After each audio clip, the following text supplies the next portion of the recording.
fartou-se de amargura, de amarguras, fartou-me de amarguras, saciou-me de absinto, quebrou com pedrinhas de areia os meus dentes, cobriu-me de cinza, e afastaste da paz a minha alma, esqueci-me do bem. Então disse eu: já pereceu a minha força, como também a minha esperança no Senhor. Lembra-te da minha aflição, e do meu pranto, do absinto e do fel. Minha alma certamente se lembra e abate dentro de mim. Disto me recordarei no meu coração, por isso tenho esperança. As misericórdias do Senhor são a causa de não sermos consumidos, porque as suas misericórdias não têm fim. Novas são cada manhã, grande é a tua fidelidade. Aleluia! Comece a dar glória, glória, glória, glória. Abre a sua boca, enche o seu pulmão e comece a dar glória, glória, glória a Deus.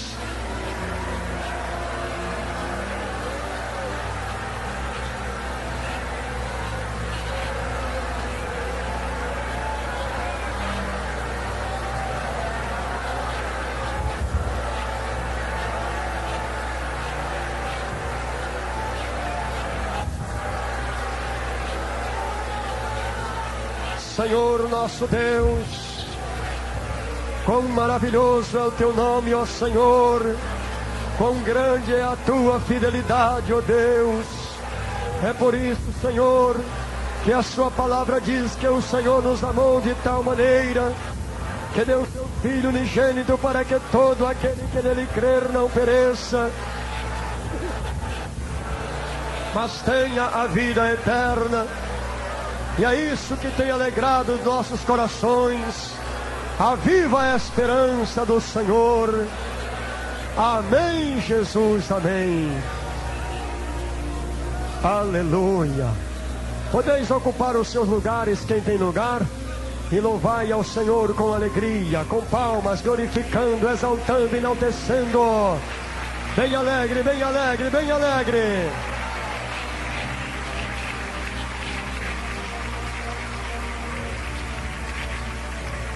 Mas as palmas foi fraquinha, eu pensei que era mais alegre, meus irmãos.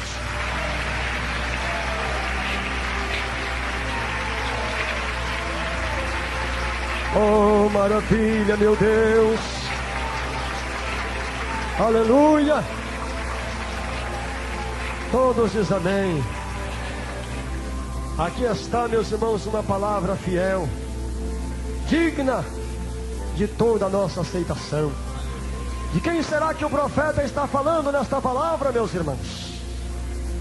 Olha a expressão dele: fui feito um objeto de escárnio para todo o meu povo, e a sua canção todo dia fartou-me de amarguras, saciou-me de absinto.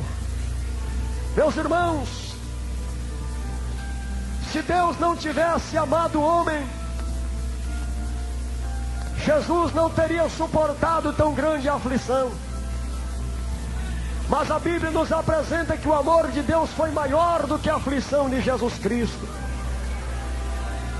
Diante daquela situação que Jesus se encontrava, nós vemos que ele chegou a dizer: Pai, por que me desamparaste? Era como se ele estivesse dizendo: meu Deus, agora acabou as minhas forças e a minha esperança se foi. Mas aqui a Bíblia vem embaixo dizendo que as misericórdias do Senhor é a causa de não sermos consumidos, porque elas são novas a cada manhã e a sua fidelidade para sempre.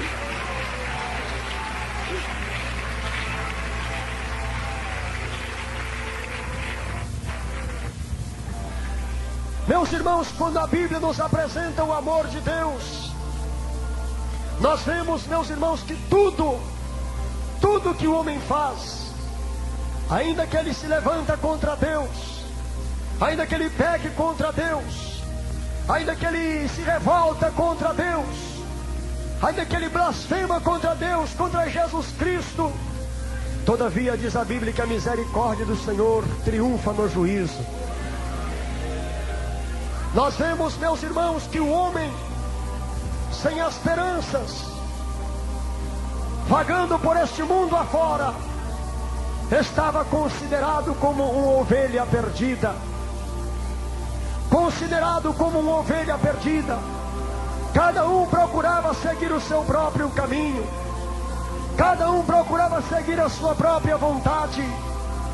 Mas então, meus irmãos, nós vemos que os tempos foram passando e que o tempo da palavra de Deus se cumprir havia chegado.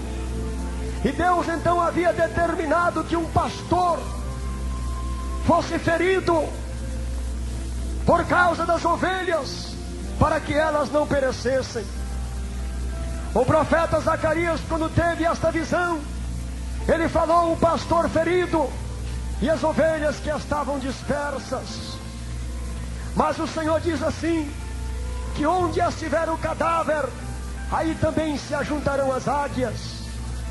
Então nós vemos, meus queridos irmãos, que na morte de Jesus Cristo no Calvário, ele então, como o sumo pastor, ele quebrou o jugo da separação que havia entre os povos. Ele, através do seu próprio sacrifício, ele quebrou o jugo da separação, congregando todos em si mesmo, para através de si apresentá-los a Deus como uma oferta de cheiro suave.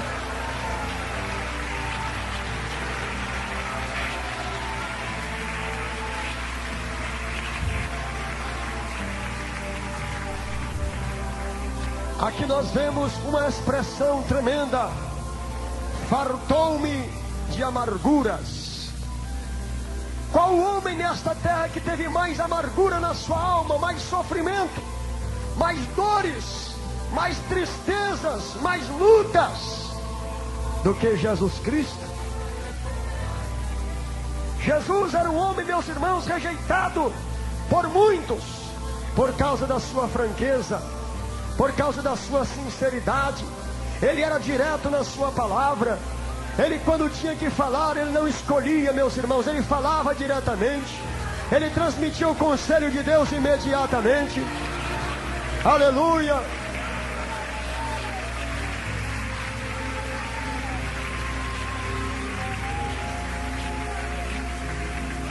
Eu imagino, meus irmãos, que quando Jesus começou o seu ministério, o povo começou a ficar preocupado: quem será esse Galileu aí, hein?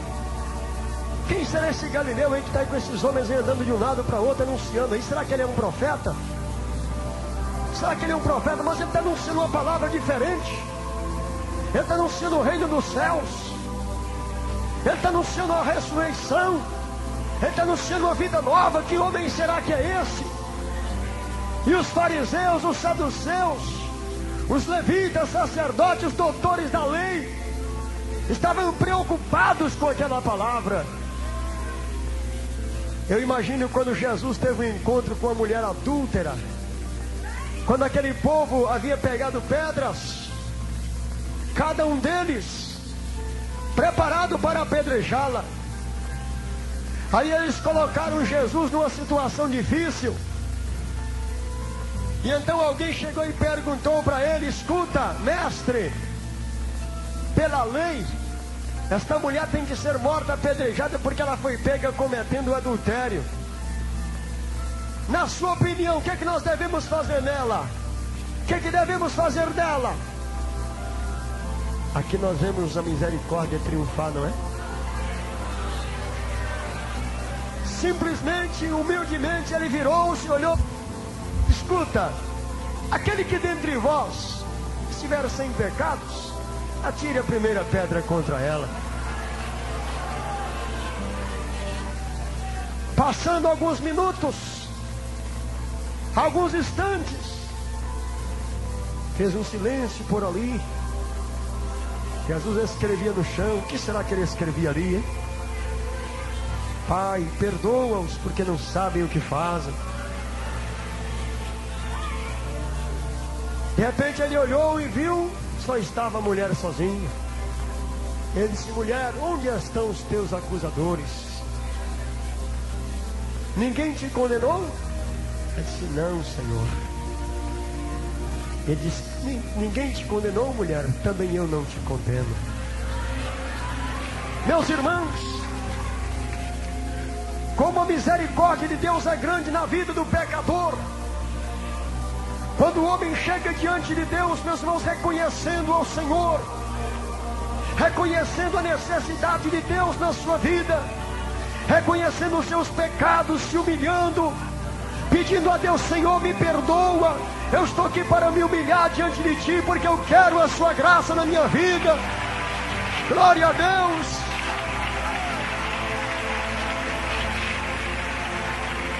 Amém.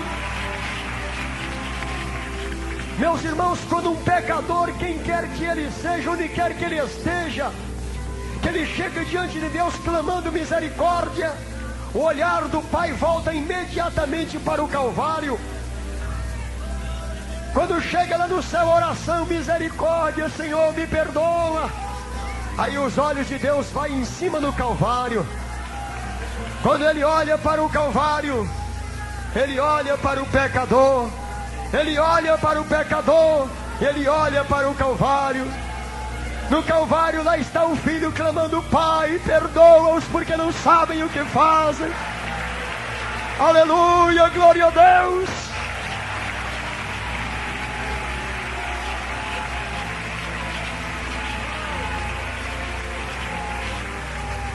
Quando o pecador chega diante de Deus, imediatamente de um lado Deus ouve o clamor do pecador, e do outro Ele ouve o clamor de um homem crucificado.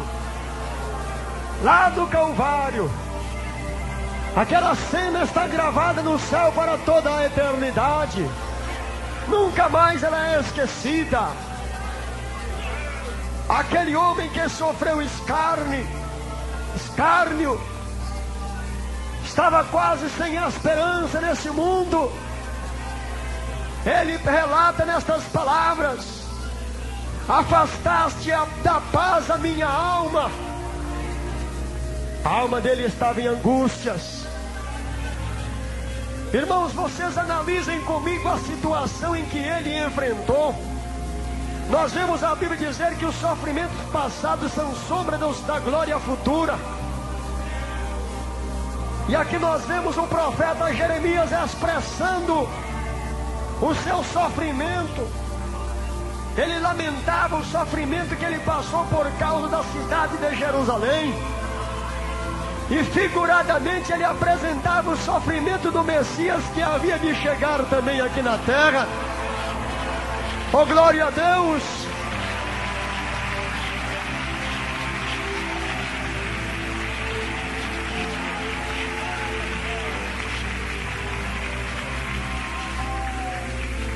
Aqui nós vemos uma palavra tão gloriosa: lembra-te da minha aflição e do meu pranto, do absinto e do fel. Qual homem que levou fel na sua boca? Qual foi ele, meus irmãos? Foi Jesus. E ali, meus irmãos, no Calvário, ele diz: lembra-te da minha aflição e do meu pranto. Quantas vezes Jesus passava noites inteiras preocupado, meus irmãos, em como incutir na mente do povo a mensagem de Deus. Horas a fio, de joelhos no Calvário, ou seja, no Getsemane.